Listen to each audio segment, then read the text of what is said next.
their interests.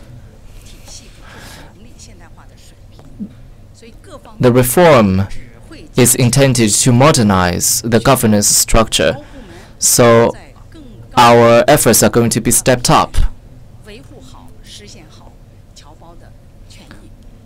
Our work will be intended to protect the rights and interests of overseas Chinese at even a greater level. So I hope that overseas Chinese can rest assured in the sense that we will protect your interests and continue to do so. Last year, we've noticed that a certain media from certain countries are hyping up issues related to overseas Chinese. So what is your take on this issue? It has been a long time since Chinese people have been emigrating to other countries. And these immigrants have inherited the positive virtues of the Chinese people, including diligence and harmony with others. And they contributed to the scientific as well as the economic development of the country in which they reside. So they have become a source of immigrants that are welcomed by these host countries. I believe that the history as well as their present achievements should be acknowledged instead of scorned. In terms of immigration, China has always been a responsible country.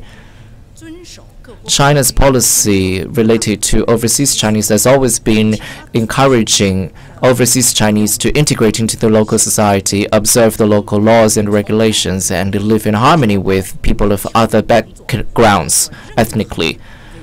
China has never done work that was intended to compromise the interests and rights of other countries. So I hope that other countries can acknowledge the contribution of overseas Chinese and respect the lawful rights and interests of overseas Chinese, so as to create an favorable environment for their development in overseas countries. As for the hype-up of a small number of media outlets, I believe that they have very malicious intentions and should be punished severely. Minister Chiu, the 19th CPC National Congress embarked a new chapter, and overseas Chinese have new expectations for China's work. So what should be the expectations of overseas Chinese related to China's policies?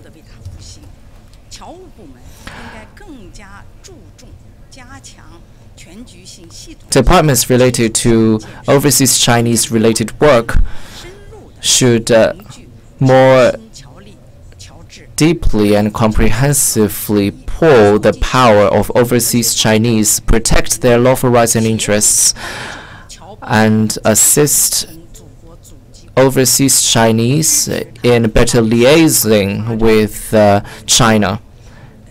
Also, we need to provide support to these overseas Chinese in their entrepreneurial efforts, conducting cultural exchanges, and participating in the One Belt and Road Initiative, as well as the development of the country, so as to better integrate the dreams of overseas Chinese as well as the dreams of China, so as to create the bright future of the entire humanity. Thank you. Thank you very much, Mr. Chiao.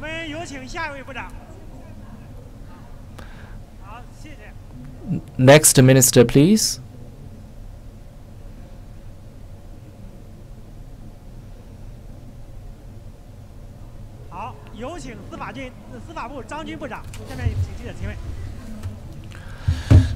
Minister Zhang from the Ministry of Justice.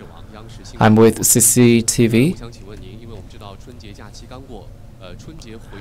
The Spring Festival has just passed, and going back home to reunite with the family is a traditional custom. And during the Spring Festival, certain hundreds of prisoners had the opportunity to visit their families outside the prison, and they came back to the prison very safely and without breaking any rules. So what was the motivation of this policy, and what scruples or considerations were there before the implementation of this policy? Thank you very much for this question. We all know that crime is a social issue, but more people believe that reforming these criminals is the responsibility of the government. However, I believe that correcting crimes is a social responsibility. Through decades of reform of the prison system, we have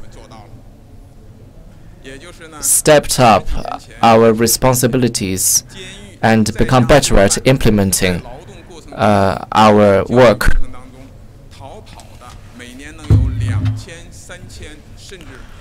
Previously, 2,000, 3,000, or even 4,000 prisoners could have escaped, but now very few prisoners escape. So we have stuck to the lower limit, the bottom line of our responsibilities. However, prisons are not zoos.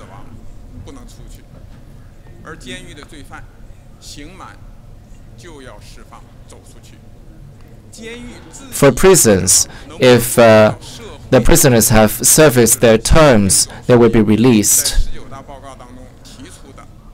And this bears on social security. And President Xi, in the 19th CPC National Congress report, mentioned the overall national security concept. So we have to ensure the implementation of provisions in relevant laws. So we propose that when we have discharged our bottom line responsibilities, we need to step up our efforts. That is, specifically, we need to restore these criminals into law-abiding citizens. We have taken the following steps. The first is that we should prevent prisoners from escaping. Second, we should proactively and comprehensively improve the professionalism of the prison staff so as to facilitate restoring these criminals into law-abiding citizens. Third, restoring criminals to law-abiding citizens should become a social responsibility, should be a responsibility of the entire society. We should rely on social forces to introduce political thinking, traditional customs, traditional culture, including filial piety, etc., into the prison, so that the restoration of criminals into law-abiding citizens can be facilitated. Fourth,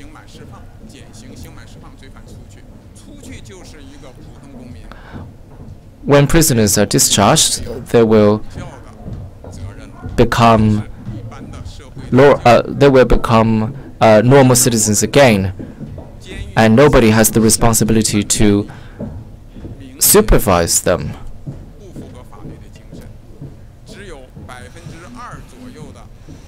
And in certain areas, we have not fully implemented, we have not fully observed the spirit of the law. So going forward, together with the People's Court and the People's Procuratorate, we will increase substantially the number of prisoners which can be released on parole. So during the 2 to 3 years of parole, if the prisoners violate legal provisions, they will send back to prison. So through this restoration process, we hope that they can gradually be integrated into the society. Prisoners leaving the prison to visit their family members is a reflection of the spirit that I have mentioned.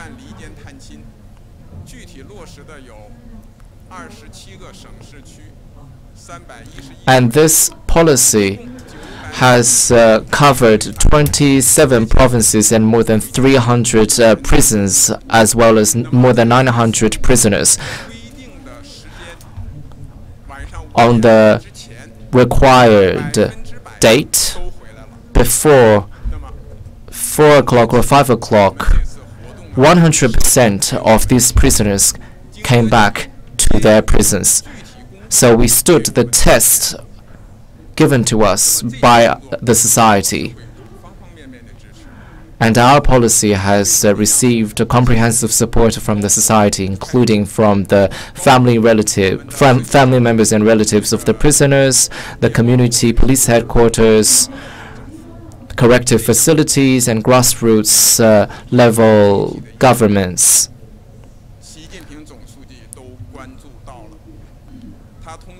And even this very concrete measure has attracted attention from President Xi Jinping himself.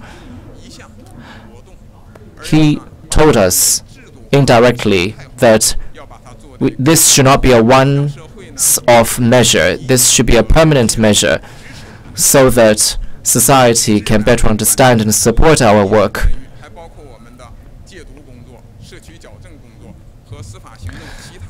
The security concept covers a wide range of areas.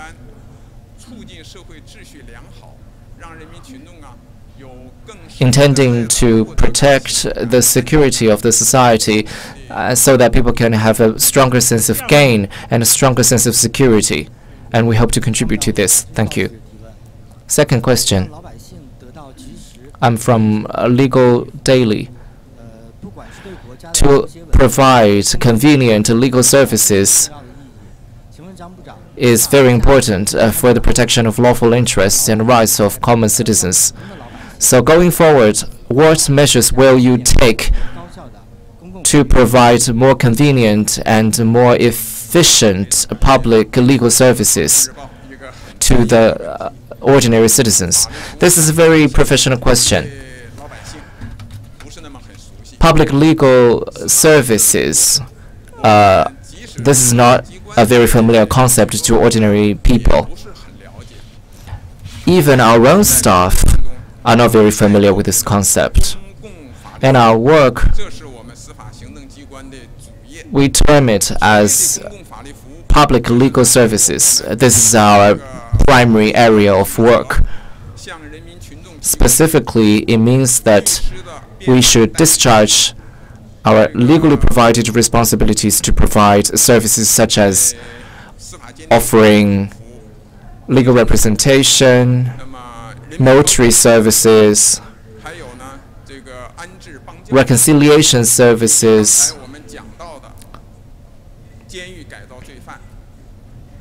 as well as restoration of criminals into law-abiding citizens in prisons. All of these services are termed as public legal services. We know that the 19th CPC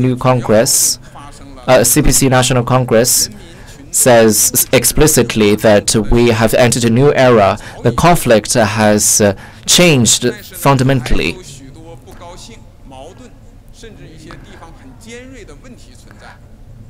However, we still have a lot of problems that our general public have a lot of dissatisfaction with. In terms of democracy, justice, environment, the CPC National Congress says explicitly that the general public have greater and more strict demands. So who should meet these needs? These are the needs, these are the responsibilities of the Ministry of Justice and other relevant departments. During the past year, we proposed explicitly that we need to prioritize the provision of public legal services, and we should better coordinate our work in all areas so as to provide inclusive, targeted, and convenient legal services. Specifically, at county and township levels, we have established legal service centers, and our legal staff will be on duty so as to provide face-to-face consultations and services. Second, we continue to implement our work in the hotline. That is 12348. This is our hotline number. Also, we are establishing the 12348 Chinese legal network. And after the establishment of this network, we will turn it into the so-called Chinese legal Taobao.com. If a certain ordinary citizen has legal questions, and if they log on to this website, then they can access smart legal services on this website. And if they are still unhappy with the services that they are provided, then we still have more than 1,000 lawyers, notaries, etc., and other experts, including judges, legal experts, online providing legal services to our ordinary citizens. So we hope to address the needs of the general public through the supply side, so that when people's material needs are basically met in the new era, they can have a stronger sense of gain and happiness, as well as a stronger sense of security. Thank you.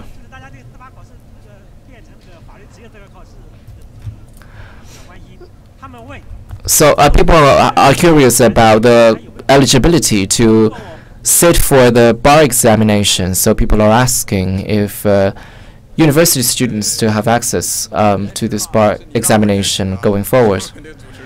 Now you are delaying the time. We all know that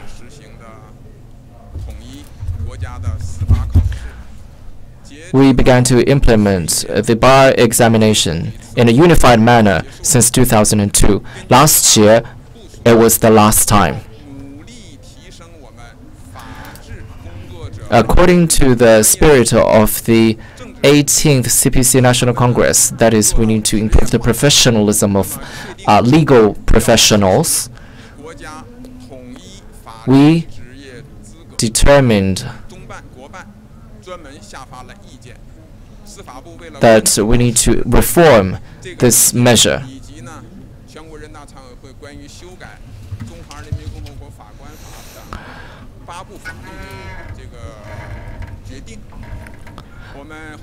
In line with the decision of the NPC regarding the revision of certain laws, and together with various departments, we have solicited opinions and reached consensus. On the 5th of February, we have issued the call for comments to the general public online. And this call for comments solicited widespread feedback from the general public. And we received more than 600,000 visits during 1 hour online, and more than 10,000 messages. And the general public is generally supportive of our call for comments.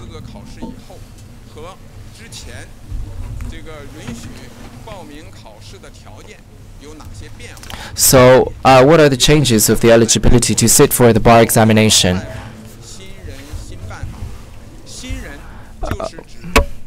To put it very simply,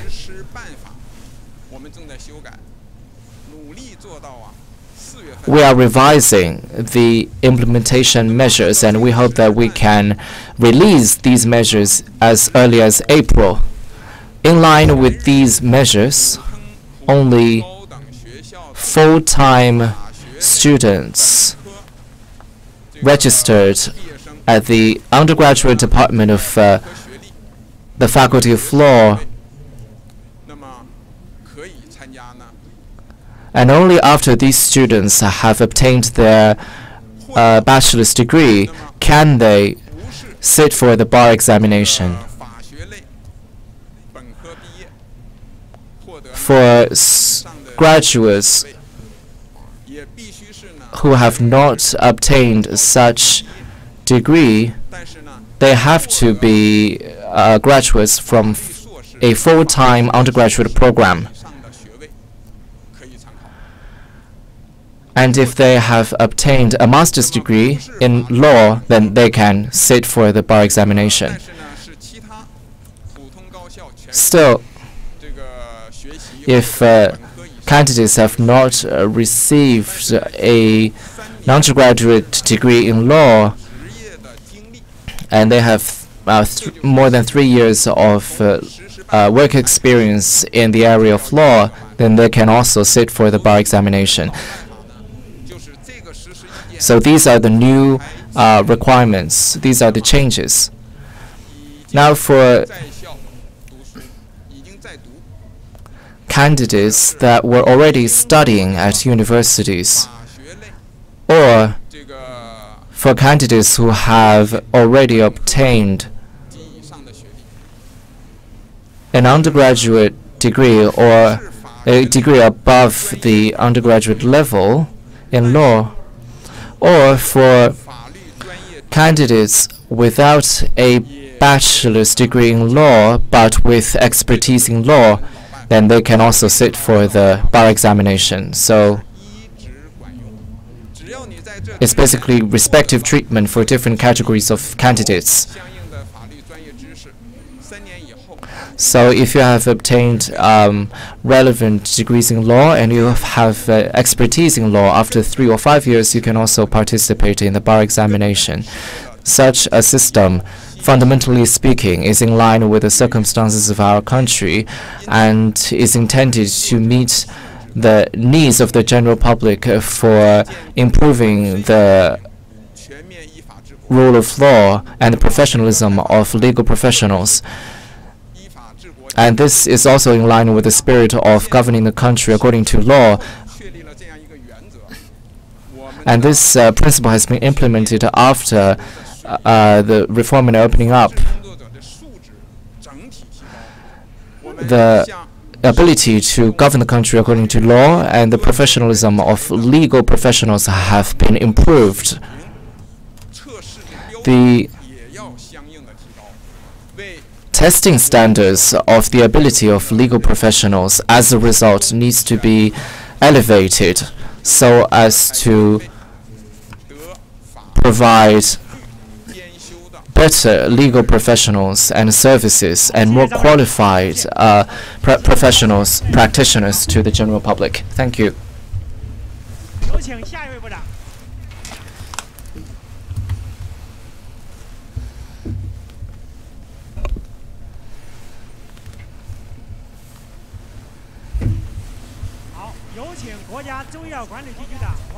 Now we will give the floor to the Management Authority representative of TCM.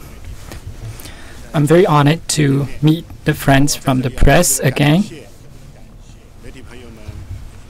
My special thanks to the journalists who have contributed to the development of TCM, Traditional Chinese Medicine. Thank you for your support and your supervision.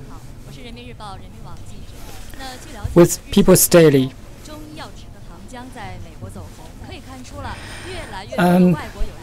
as reported, a type of traditional Chinese medicine for coughing has gained popularity in the United States. What is your judgment of the prospect of TCM in overseas countries? I've also learned about the flu in the United States. According to some information online, When people have taken the medicine from China, they have produced very good efficacy in easing the coughing and the relevant symptoms. The going global of TCM is not just one formulation of TCM. Actually, we have a lot of TCM products which should be popularized in the international market. It is very gratifying to say that as the Belt and Road Initiative is being implemented, a lot of BRI countries have expressed strong interest in the traditional Chinese medicine. The TCM has been promoted and utilized in over 183 countries in the world. 86 governments have signed agreements of cooperation with the Chinese government on TCM. Chinese government has established 17 TCM medicine centers in other countries. We have formulated some TCM international standards, established a cohort of TCM cooperation basis for promoting the going global of TCMs. In the trading of TCM services and goods, good momentum has been achieved. This is possible thanks to the Belt and Road Initiative proposed by President Xi Jinping and the attraction and appeal of this initiative to various countries around the world. It also speaks about the dissemination of the traditional Chinese culture across the world, and also the demand of our people for better solutions to address difficult diseases. That's why different countries are willing and happy to promote cooperation with China on TCM. However, despite the popularity and acceptance of TCM in the global market, the truly globalization of TCM still has a long way to go. First, because of the cultural differences between the East and the West, to make TCM accepted across the world still needs a very difficult work.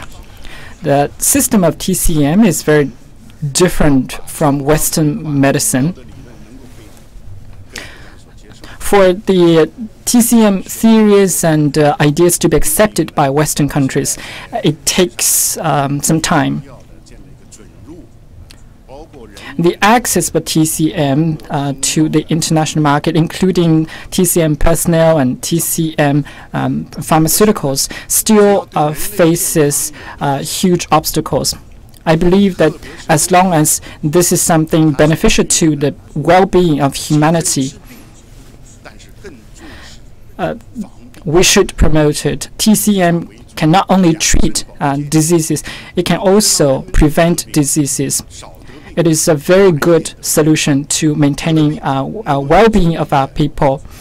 We can delay the symptoms, the onset of the problems, and treat the problems as well. Especially for those non-medicinal solutions, we can reduce injuries and side effects and produce good effects with a lower cost. Finally, I want to say for TCM to go global to contribute to the well-being of humanity, China itself needs to do a good job in popularizing and promoting TCM within its own country to contribute to the well-being of mankind through good theories, good medications and theories and practices. Thank you. Thank you very much. We had a question from online. TCM is globalized.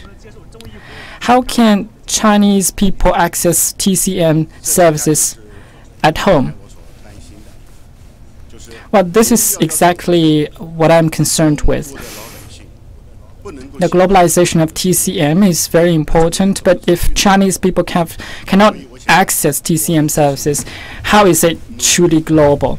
That's why over the years we have been working very hard to strengthen the provision of TCM services and products at the local level. By doing so, we make sure that TCM can truly serve the interests of people, because we believe that the source of inspiration for TCM comes from the local level. At the same time, the weak links and shortcomings of TCM also lie at the local level. Following the 19th CPC National Congress, at which President Xi Jinping made very important arrangements about TCM, we have to promote basic projects regarding TCM popularization. When you are reporting TCM activities at the local level, I'm not sure whether you have noted that at the community health centers and local clinics and village health centers, there is always a TCM counter or a TCM service. And this service and TCM counter is a very signature TCM establishment where local people can access TCM treatments and services. In particular for old people who are suffering from chronic diseases or those people who need rehabilitation services, they want to have access to local TCM services at their doorstep. When I'm visiting some local TCM centers, local people told me that this very approachable and available and accessible TCM products are very important, because they used to have to line up in big hospitals, and it is very time consuming and it is very inconvenient. But now they can access TCM products and services at their doorstep, and that's how TCM is being provided at the local level. Across the country, over 90% of the county level health centers and clinics can provide TCM services and products, and over 80% of community health stations and over 60% of village health centers can provide TCM services. So right now, what we have to do is to provide availability of TCM products and services, and going forward, we have to improve the quality of TCM services and products. We need to increase the offerings and improve the quality of TCM products with better efficacy. On this particular front, going forward, what we're going to do is to follow the Xi Jinping thought on socialism with Chinese characteristics for a new era, and implement the Healthy China strategy and revitalized rural health facilities to expand the coverage of TCM services. So we will expand availability of TCM products. First of all, it is very important for us to strengthen the training of local TCM professionals and practitioners. So we encourage medical professionals to learn about TCM practices in combination with Western medicine. And we need to train more professionals and talents in this particular area. Second, it is very important for us to establish medical consortium, bringing together resources from cities into local facilities. I've noted that a lot of good doctors are providing consultation to local people at the local level, and that's very encouraging. Thirdly, we have to implement the TCM law and the relevant action plans of the State Council on TCM development. By doing so, we can make sure that more and more qualified TCM practitioners can set up relevant facilities and institutes, because according to the TCM law, the TCM clinics follow a notification procedure instead of approval procedure we had implemented before. So that makes the process much easier for TCN professionals, and this will diversify the offerings of TCN products and services. Thank you very much.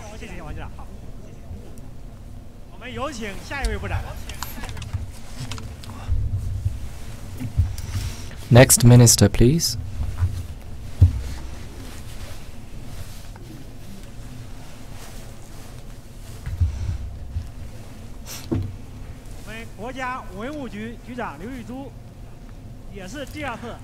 Director of the National Cultural Relic Bureau. This is his second time at the Minister Corridor. Thank you. Good afternoon, Mr. Liu.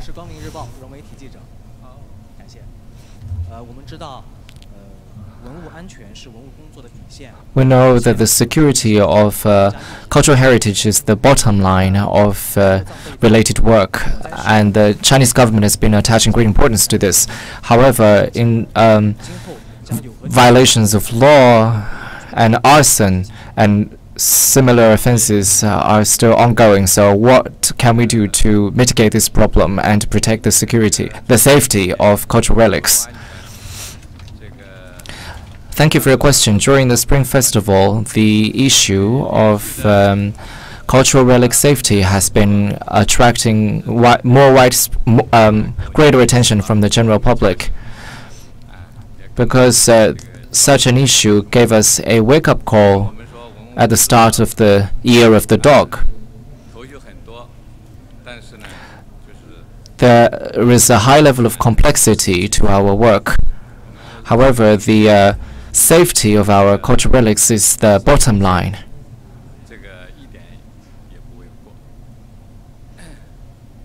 And this is not an exaggeration.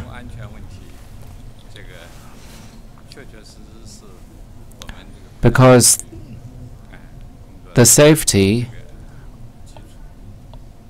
of cultural relics is indeed the premise, the groundwork on which we conduct our work. The General Secretary, Xi Jinping, has always been attaching great importance to our work, and they have made special arrangements on the part of the State Council. We have worked with relevant government departments closely and figured out the general landscape of our work and identified major problems and difficulties. Accordingly, we have conducted necessary corrective measures and achieved a certain degree of effects.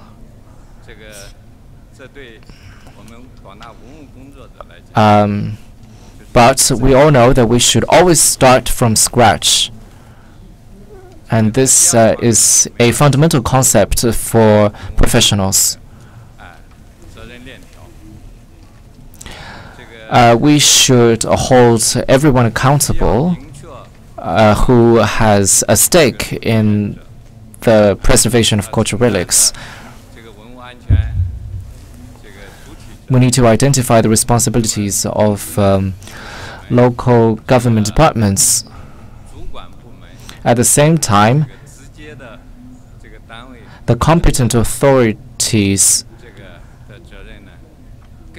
and responsible personnel with direct responsibilities should hold greater responsibilities, more direct responsibilities. Because if we do not hold specific personnel accountable, if we do not specify our responsibilities, then various kinds of safety issues will occur. Any empty rhetoric or any lip service will not only impede our work, but also engender disastrous consequences. So we have to have a very strong sense of responsibility. Competent authorities, responsible personnel, or units should be held strictly accountable and whoever uses cultural relics will take responsibility for them.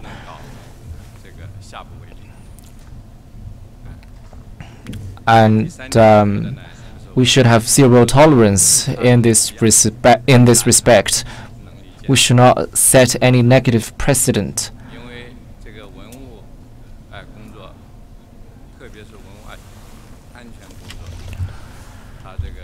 Cultural relic-related work, especially work related to protecting the safety of cultural relics, is highly professional and demanding, and entails heavy responsibilities.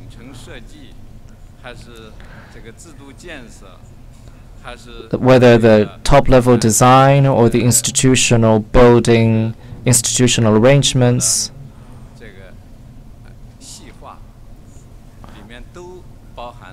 or the details of cultural relic-related work, everything entails the issue of institutional building. Cracking down on legal violations related to cultural relics and the preservation and utilization of cultural relics, all these are very complex issues.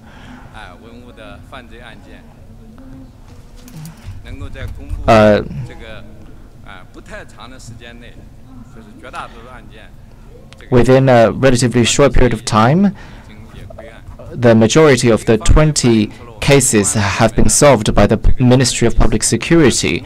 On the one hand, it reflects the sense of responsibility on the part of the Ministry of Public Security. Also, it reflects the effects of the achievements of institutional building by the Ministry of Public Security. Lastly, I want to emphasize that cultural relic-related work, especially work related to its safety, entails heavy responsibilities and complex details. Institutional and team building is the foundation of our work.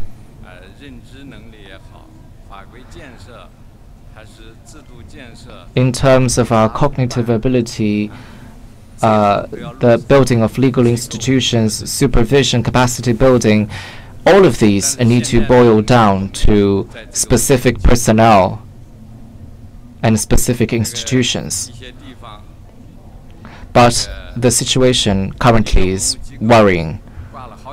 In some localities,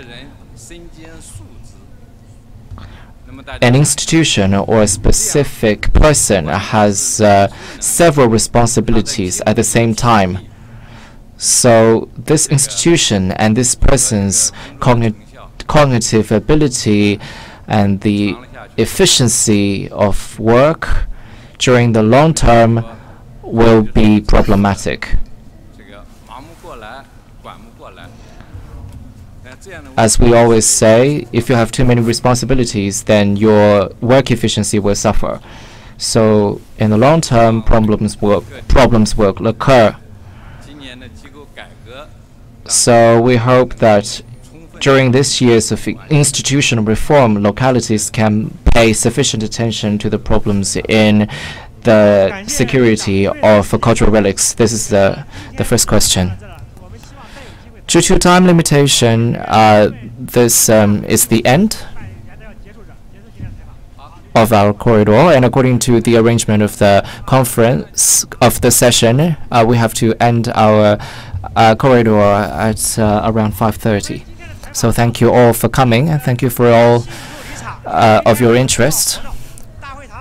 Please leave the premises immediately because there will be an important event tomorrow, and at 8:10 on the 5th of March, we will host the representative corridor and the minister corridor after the session, and we welcome you to take part.